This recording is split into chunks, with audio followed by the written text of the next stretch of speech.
Hello everyone, thanks for joining me today for this webinar. During the next 40 minutes, I will discuss the main challenges regarding the premium sports distribution in Western Europe. If you have any questions, I'll answer them at the end of this presentation. Afterwards, this presentation will be published on our website in the webinar section, so you will be able to download it at any time for free. But first, a few words about us. Dataxis is a global business intelligence company with offices in Europe, America, and Africa. Regarding our research activity, Dataxis is a leader in market intelligence on TV, media, OTT, and telecom markets, with a strong focus on Europe, LATAM, and emerging markets in Africa and Middle East. We also organize conferences through different parts of the world, in America, in Africa, in Miami, in Berlin. But unfortunately, and as you can imagine, our coming events have been postponed. Dataxis has also a newsletter, Next TV News, for Latin America, Brazil, and Africa. I recommend you subscribe, it's free.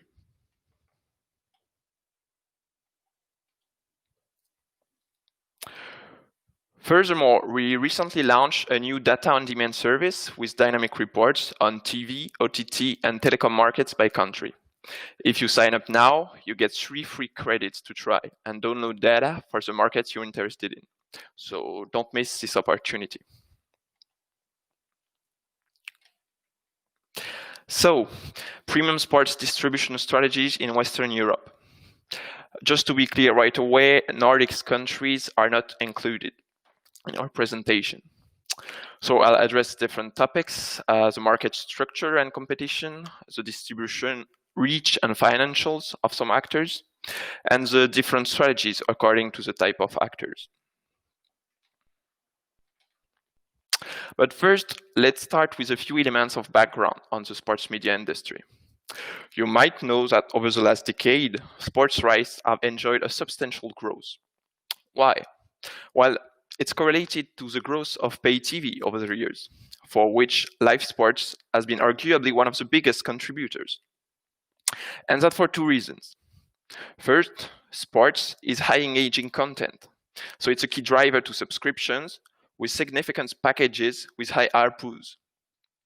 And second, sports is a content that needs to be consumed live, so advertisers are ready to pay a premium for sports because sports cannot be watched on demand, where ads would be skipped. And that's why sports is so valuable and why broadcasters are ready to spend high amounts of money to acquire those rights.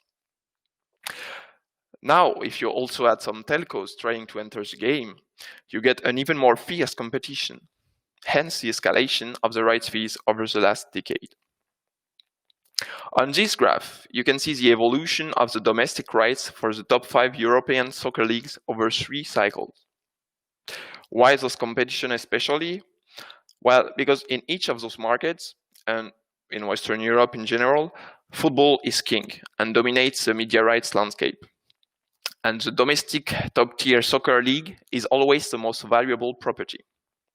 You can notice on the graph that between the first and the third cycle, which represent between 6 to 8 years time span, for all countries except Italy, but the last tender in Italy has been quite chaotic, the rights have increased by at least 50%. Now, let's have a look at the key players we've been studying for this presentation. A few points about our methodology, because you might wonder why some TV operators appear on the map and why some others do not, even though they have a sports offer. So what you need to know is here we kept only actors which are actually buying rights and actually editing channels and not only distributing channels.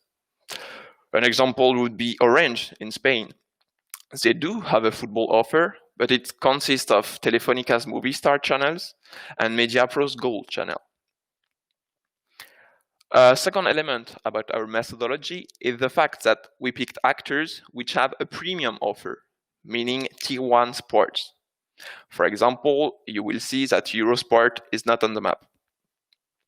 Their business model is very specific as a pan-European actor, and they often focused on Tier 2 or Tier 3 sports. An exception was Germany, where Eurosport picked up the rights to some Bundesliga games during the last tender. But since then, they sub-licensed those rights to DAZN as part of a larger agreement.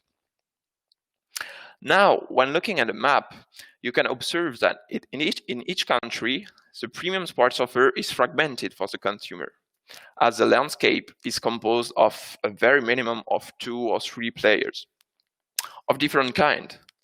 You have telcos like BT, you have pure TV players like Sky or Canal+, you have dedicated sports channels like beIN Sports, you have the new OTT players, DAZN and 11 Sports, or giant internet companies like Amazon.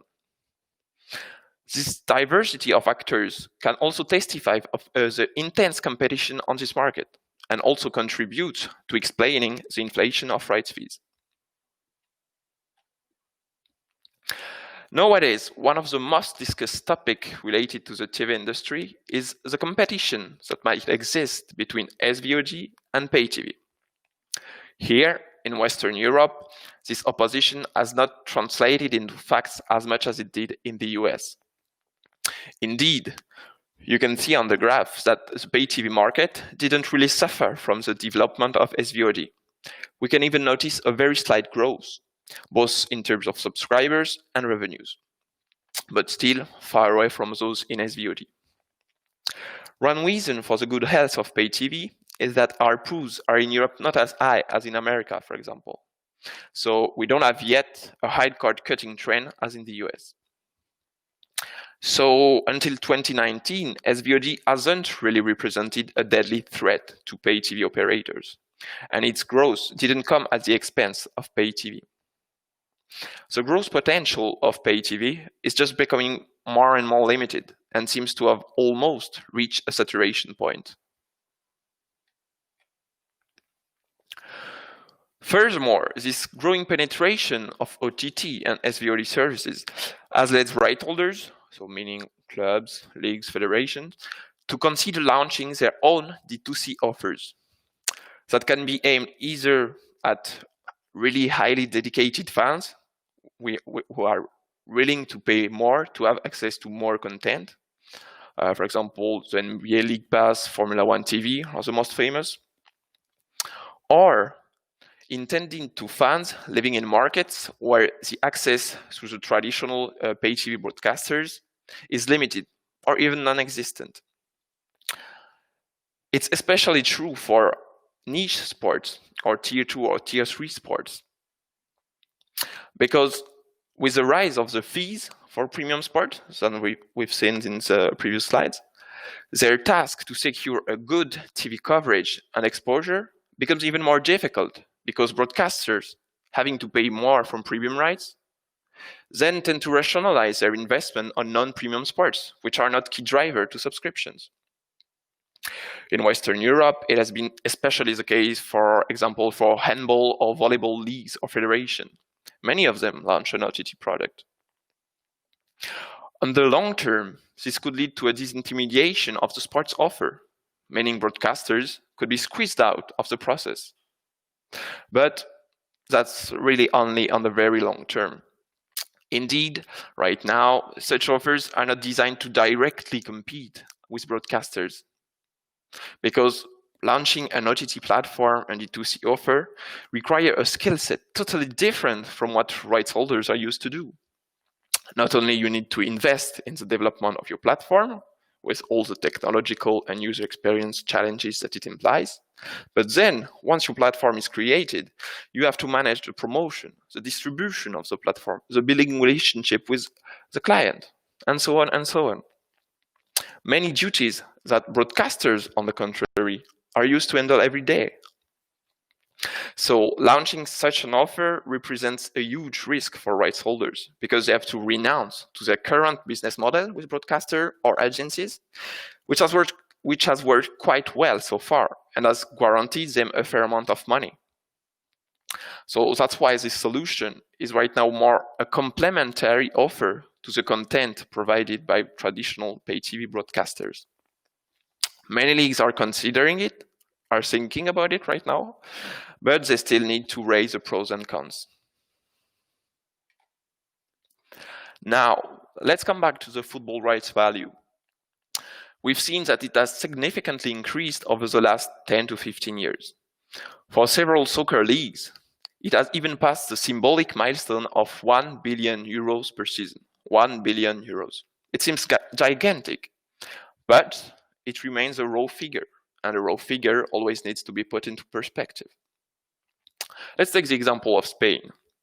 Here, you can see on one side the value of media rights to La Liga, the domestic soccer top flight in Spain, and the UEFA Champions League, which is here in Spain, but in Western Europe in general, the second most valuable property in the country. Told you, football is king. Here, just a quick methodology point. Of course, a football season is happening on 2 different years, but for easier reading of the graph, please take note that the rights for one season, let's say 2018-2019, have been entirely allocated to the second year, so 2019. On the other side, here in gray, you have the total pay TV revenues per year in Spain. And again, just to be as precise as possible, this figure doesn't include advertising revenue, only consumer revenues. You can easily realize that the investment needed to secure the rights to La Liga represents around half of the total value of pay TV revenues. And if you add the Champions League, it accounts for around 2/3. And it's all the more impressive given the fact that those football rights are for some years paid exclusively by one single player, Telefónica, while the total pay TV revenues obviously include several players. Now, you can say the value of the right is gigantic. It's not a raw figure anymore. But since it's that gigantic, that's the very reason why they need to be put into perspective in light of a wider investment. Indeed, for telcos, and that's the case of Telefónica, heavy investment in premium sport need to be linked with their convergent services. Here on the left, you can see the same map as previously, but this time with the telcos that own some of the sport channels you saw before. The logo of some operators might be transparent because they did buy some rights in the past, like Orange in France, with the rights to the French Soccer League between 2008 and 2012, but it's no longer the case. In almost every country, at least one telecommunications operator pushed into sports broadcasting. Is it a surprise? Well, not really, given that many telcos have a pay TV offer, mainly through cable or IPTV. According to our estimation, almost 75% of the total pay TV revenues in Western Europe in 2019 have been generated by operators that have at least triple play services, meaning broadband and fixed telephony alongside their TV offer.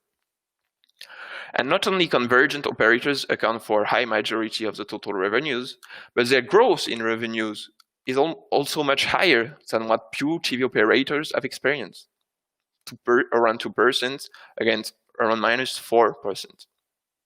And all of this translates the trend, the rise of convergent services in Western Europe. But telcos can use different strategies to exploit their sports rights. It can be a retention tool to prevent customers from leaving to another operator. That's part of the idea of Air or Virgin Media in Ireland or VodafoneZiggo in the Netherlands when they offer their premium sport channel for free to their broadband or TV customers. It's a very effective way to keep your customers loyal, at least the sports fans, and to improve the churn, which is crucial to convergent operators. If you leave the operator, you know you'll have to pay a very minimum of 15, 20 euros to access this content.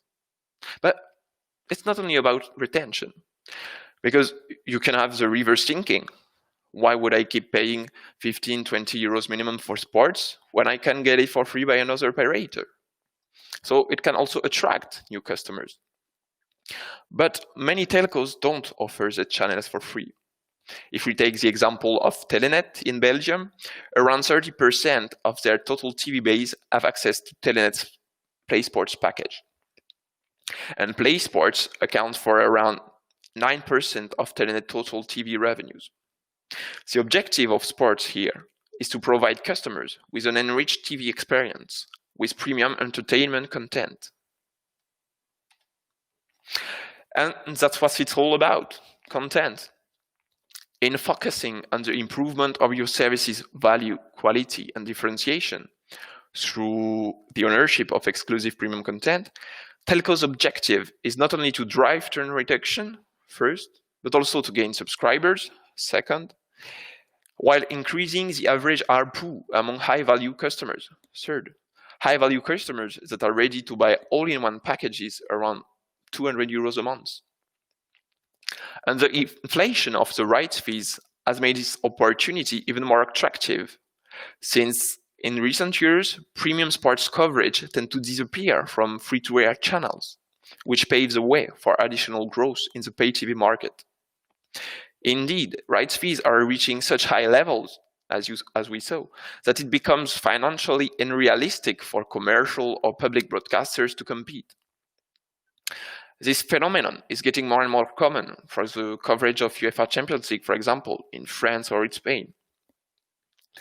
Another important point about owning your premium content is that it also provides telcos with financial flexibility when it comes to monetizing those rights. Besides advertising and subscription streams of money, revenues can also be generated through carriage agreements. If we take the case of Telefónica, Orange is believed to pay 300 million euros this season to secure coverage of La Liga and Champions League. Well, I have to precise that this case is a little bit specific because Telefónica is legally binded in Spain to share its rights with other operators. But it still represents an opportunity to monetize the rights and have bargaining power.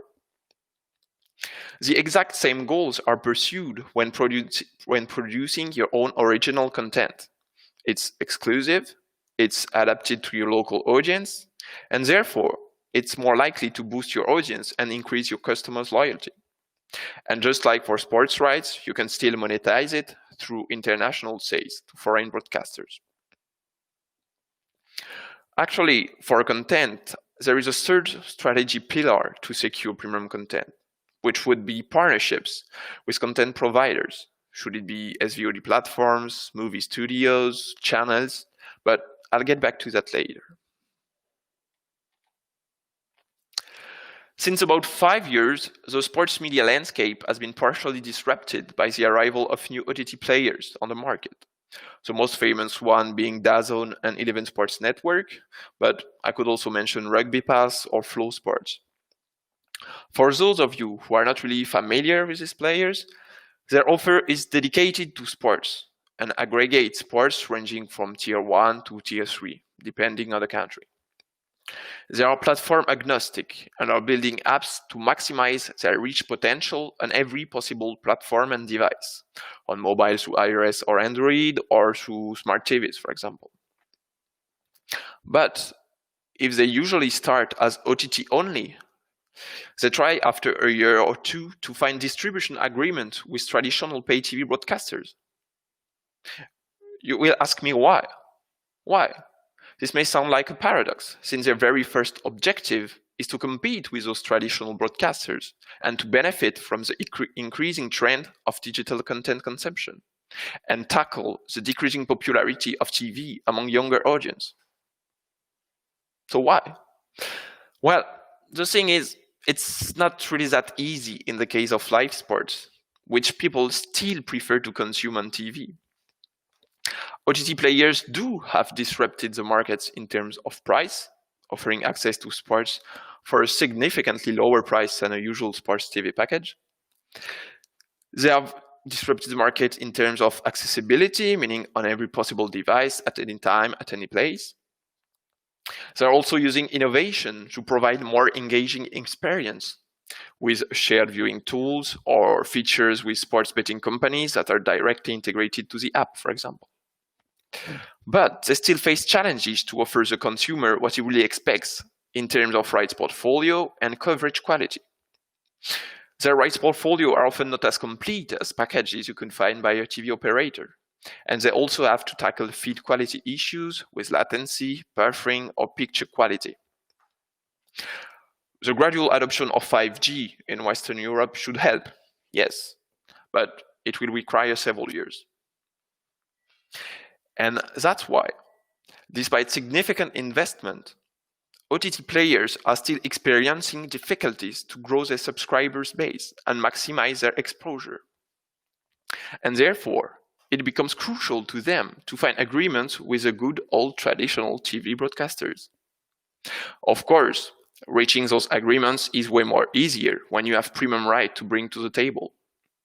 As an example, in Portugal, 11, which has landed the rights to Champions League, to La Liga, to Formula One, among others, has reached an agreement with all the main TV operators of the country, including the three main telcos, Altice, NOS, and Vodafone, which all, ironically, own 25% of the shares of Sport TV, the main sport pay TV broadcaster of the country. In Belgium now, 11, which recently snapped up all the rights to the domestic soccer league, is also distributed by every TV operator of the country. When 11 launched in Belgium, they even started directly to channel on Proximus IPTV platform, before introducing the OTT service short after. And then they found agreements with other operators. Now, if you have a look on the right, revenue allocation of 11 for the season 2017-18, and to be precise, that includes every territory 11 had activities in, so including outside Europe. So looking at the graph, you notice a high majority of the revenues comes from distribution. So that won't be a surprise, and that's not a coincidence if I tell you that 11's business in Belgium has become profitable last year. As a counter-example, in the UK, which is a very, very competitive market, 11 has experienced huge difficulties, having failed to reach distribution agreements with TV operators, and they ended up reselling their rights to some properties. The strategy is pretty much the same for DAZN, for example, in Italy, where they hold the rights to Serie A and La Liga, for example. They signed distribution agreement with Comcast Sky, with Telecom Italia, and had formed one with Mediaset before Mediaset closed these pay TV channels. In recent years, in the sports media industry, another hot topic has been, are the internet giants, Amazon, Facebook, Twitter, going to make a sensational push into sports broadcasting and threaten traditional broadcasters? Well, should it be the case, rights holders were already expecting a fierce competition on the market that would result in a potential new increase of the fees. So they were already quite happy. But, and I will spare you the suspense, in the short term, in Western Europe, only Amazon could represent a direct threat to broadcasters. Why? Why only Amazon? Well, first, because in recent months, Facebook and Twitter seem to have reduced their interest in broadcasting live sports. Facebook did secure some premium rights in Latin America or in Asia, but it was part of a bigger plan to develop in those markets. Twitter and YouTube did acquire some live rights punctually, especially with the big American leagues, but those deals were always limited, both in terms of the number of games broadcasted and in terms of the length of the contract. Plus, long-form live content doesn't really look that suitable to their platforms right now, and highlights are far more suitable. So far, and as a consequence, those three internet giants seem more likely to collaborate both with broadcasters and with rights holders to create additional short-form content, to engage with fans, and to help broadcasters or rights holders promote their content and monetize it through advertising. For example, BT and Sky in the UK have been willing to show some Champions Leagues or games or highlights on YouTube, for example, Champions League or Premier Leagues. So that's why those three tech giants shouldn't compete with broadcasters right now. Remains Amazon. Amazon seems way more dangerous, and for many reasons. First, they've built themselves quite an interesting rights portfolio in the UK, including the Premier League and all the tennis competitions, if you include the Eurosport player, available through Amazon channels. And they have entered the German market with rights to Champions League. They also have global rights to the NFL. Moreover, in Amazon global ecosystem, you find Twitch, and Twitch started to acquire some rights in the recent months. But so far, it's still limited to American properties. Then, a second advantage for Amazon is the fact that Amazon benefits from a high level of know-how in terms of artificial intelligence, data science, machine learning, and analytics to exploit data and help them better understand and serve fans' needs and preferences. And this data can also open the door to targeted advertising campaigns. This point about analytics and data also applies to OTT players like DAZN or 11. Third advantage for Amazon, they already have a platform on which people are used to consume long-form content for quite a low price. And finally, we could say their model is quite close to what Sky or Canal Plus can bring to the table, a generalist model. Besides sports, Amazon also has a vast catalog of series, movies, and sports documentaries. And that is an advantage that the other tech giants, Facebook, YouTube, and Twitter, cannot really claim. But Amazon's push into the sports industry remains to be confirmed in the coming years, since their deal with Premier League or the French Open in France don't really include the most attractive packages with the highest amount of games. And their portfolio is still limited in terms of quantity and can barely be compared to what traditional sports broadcasters can offer. So in order to benefit from the rise of SVOD consumption and increasing popularity of services like Amazon Prime, and to offer always more value and content to the customers, main TV operators, which are not dedicated only to sports, seek to be partnerships with these platforms. Those agreements can range from being the exclusive distributor of the platform, such as recent agreement between Disney Plus and Canal Plus in France, to being able to integrate the SVOD services directly into the TV platform to guarantee a smooth navigating experience to the customer and to integrate the SVOD content as part of a bundle. In addition to becoming aggregators, most TV operators have also launched their OTT platform to enhance their traditional value proposition to the consumers, should it be a TV everywhere tool or a D2C offer. It is even more crucial to operators that have long-standing TV activities with a direct relationship to consumers, such as Canal Plus and Sky. Recently, they've both partially switched their focus from DTH to their OTT platforms, respectively MyCanal and Now TV, offering access to their premium sports content through skinny bundles. The strategy seems less relevant for telcos, which don't have much interest in offering their content outside of their fixed networks. That's the reason why, for example, Champions League and La Liga games are not part of the content you can find on the new OTT platform launched last year by Telefónica. As we previously saw, the main benefits from OTT players, such as DAZN or 11, are above all the price with low-cost offers, the flexibility of subscriptions that can be stopped at any time, the accessibility, and some innovative features. To react, traditional pay TV broadcasters are also trying to provide customers with those same benefits. For example, a few months ago, BT Sport launched a monthly pass allowing fans to watch premium content without a contract. It's a risk, given the seasonality of sports events, but BT could still gain subscribers for very specific events and subscribers who wouldn't have signed up to a usual contract subscriptions otherwise.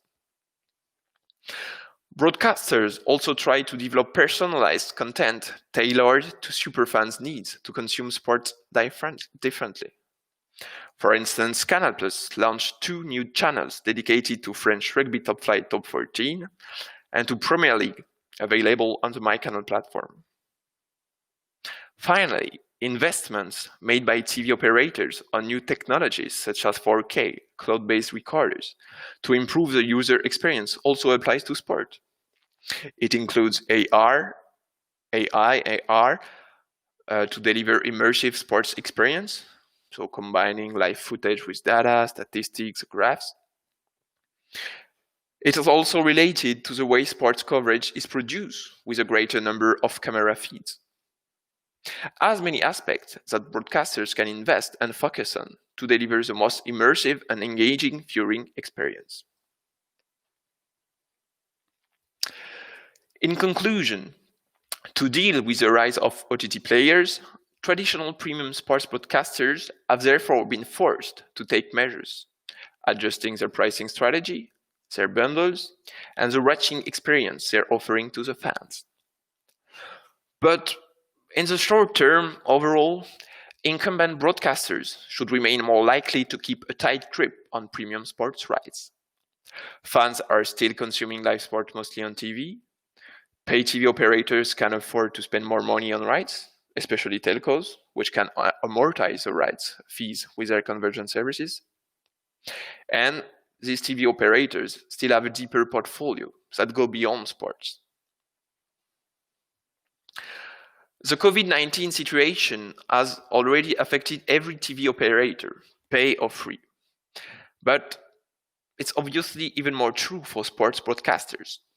With almost all events being cancelled, this crisis has hit operators, both on advertising and subscription revenue streams. Subscription revenue streams, either because customers have cancelled their subscriptions with no content being available, or because operators decided to allow fans to freeze their subscription for free. Sky, for example. But the most seriously affected are obviously broadcasters which are dedicated on sports specialists, like DAZN or 11. On the long term, it's hard to know and to see at which extent this crisis will change consumers' behavior. Will they subscribe again as soon as the season resumes? Or maybe fans become aware that they didn't miss sports that much at the end of the day during this crisis. Furthermore, SVOD platforms have been the big winners of this crisis. And if we saw that until now, SVOD growing penetration hasn't come at the expense of pay TV, that might be the case now, since customers used to have access to a new type of SVOD service that they might have subscribed to during the COVID-19 crisis. Well, now they might have to arbitrate between the different services they want to subscribe to. Anyway, this crisis might have rewarded broadcasters who are used to exploit and showcase their rights not only through live retransmission, but also with additional content, feature stories, behind-the-scenes documentaries, archive.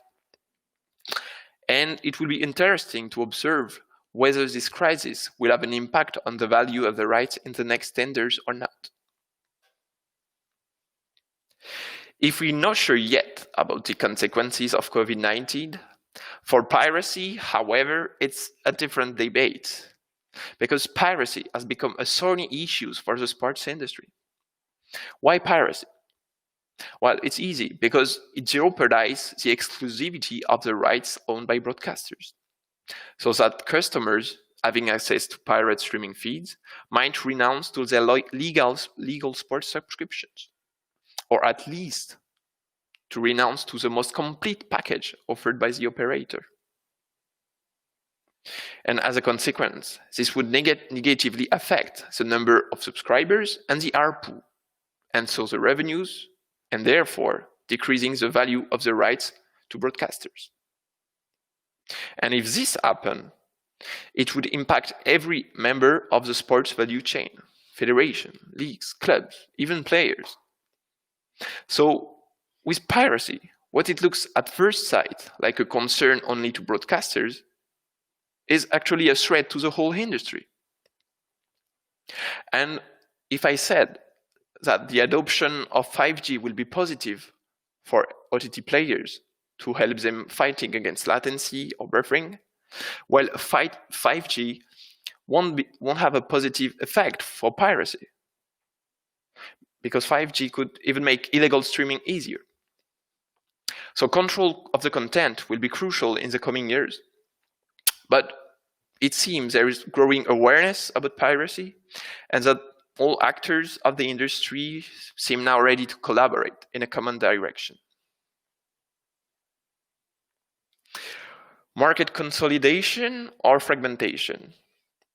Well, rather than a market consolidation, we've seen in the last months more and more direct sports TV competitors reaching either distribution or content sharing agreements. Sky and BT in the UK, Air and Virgin Media in Ireland, Canal Plus becoming the exclusive distributor of beIN Sports in France. All these agreements contribute to bring all premium sports content together in one single subscription. A subscription that can also include original content, movies, series in a bigger package. On the other hand, OTT players still need distribution through pay TV if they want to have a chance to be profitable. So for a win-win situation, traditional pay TV broadcasters on OTT platform might be willing to join the efforts. Or for market consolidation, maybe OTT players could decide to work with each other, but only between OTT players and not with TV broadcasters. And the idea would be to design an even bigger platform, aggregating their respective sports portfolio and combining their data and know-how. And maybe then, and only then, they might finally have a chance to take market leadership and to overtake the traditional pay TV broadcasters for good. So thank you for listening to this presentation. I hope you have enjoyed it. So now, before answering questions, 2 points. First, this presentation was really focused on describing the sports broadcasting market structure, its evolution, its actors, the new emerging trends and challenges, what's at stake right now. But if you want to have access to more data, to more details of figures, should it be related to pay TV, to telcos, mobile or broadband activities, to SVOD, in Western Europe or in other markets, please don't hesitate to send me an email. And I'll try to answer to every single one of you, or to put you in touch with the right analyst. And second point, I want to recommend you subscribe to our next webinars. On next Wednesday, we have a webinar about TV broadcasters in Sub-Saharan Africa. And next month, we will have a webinar dedicated to AVOD in Europe. Now, I'll be more than happy to answer your questions. So please use the Q&A section in the upper left corner of your screen.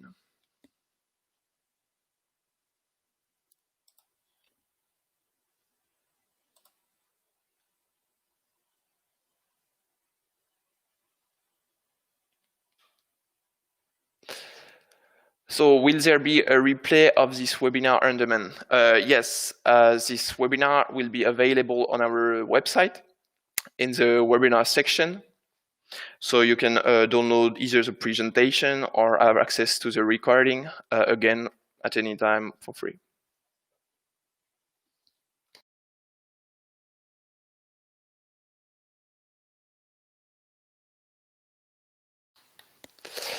What about the global platform DAZN wants to launch in every country? So I think, yeah, so it's true. DAZN was supposed to launch a global platform in more than 200 countries this month with boxing rights. So it's true that in this presentation, I focused on the broadcasters business of DAZN, but DAZN is also distributing rights and selling rights from rights holders. And in the case of this global platform for boxing, they especially created a joint venture with Matchroom Boxing. So it's one of the most famous boxing promoter, aimed at organizing box events. And so unlike the broadcasting activities of DAZN, it can give DAZN flexibility to exploit the rights. And it's an interesting way to try to create synergies or economies of scale for OTT players, because now DAZN is for boxing. DAZN is being involved across the whole value chain, from organizing to broadcasting, distributing, and so on and so on. And so that launching, so they will launch in 200 countries more. So it means entering the UK market, the French market with boxing. And it might be a good way to see step by step which markets could be relevant for them to enter for good.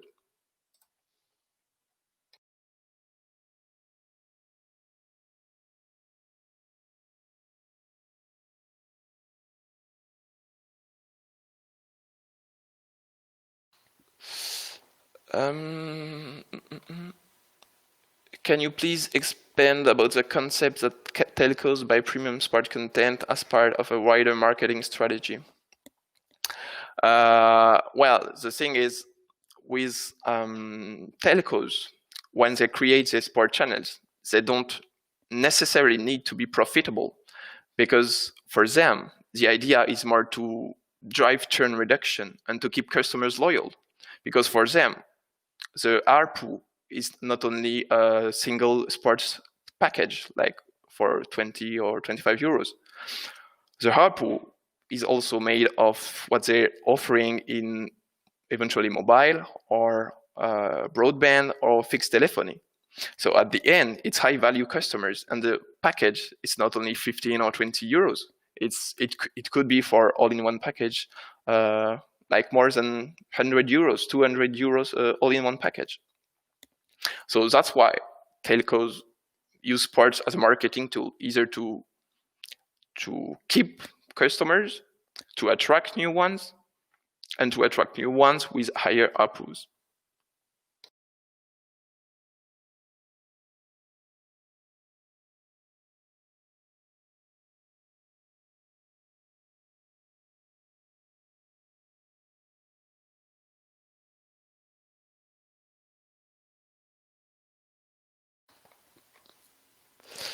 Do you think that the impact of COVID-19 will be greater on pay TV broadcasters or pure play sports OTT like DAZN?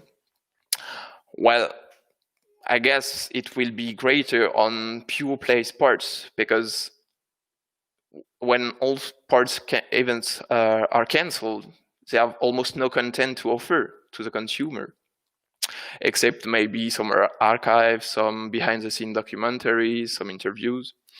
But it's really hard for them to keep the customer loyal, especially that their business model is based on flexibility, and that the subscription doesn't require a contract. So customers can decide right away to cancel the subscriptions. What is less easy, and way less easy for pay TV customers. Also, pay TV customers might have other content to offer to the fans, and not only sports, like original content, series, movies, fiction. So that's why I think pay TV broadcasters should suffer less from the COVID-19 situation than pure play sports.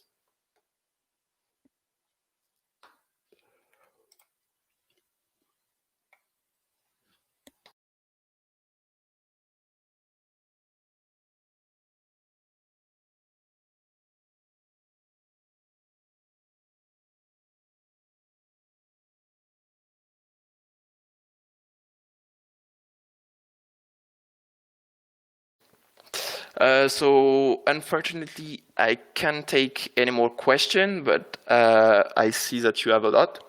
So I'm gonna make sure to answer to every one of you.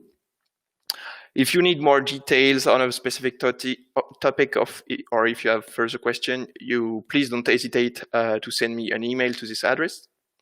And again, don't forget, you will have access to this presentation on our website. Thank you very much for listening and have a nice day.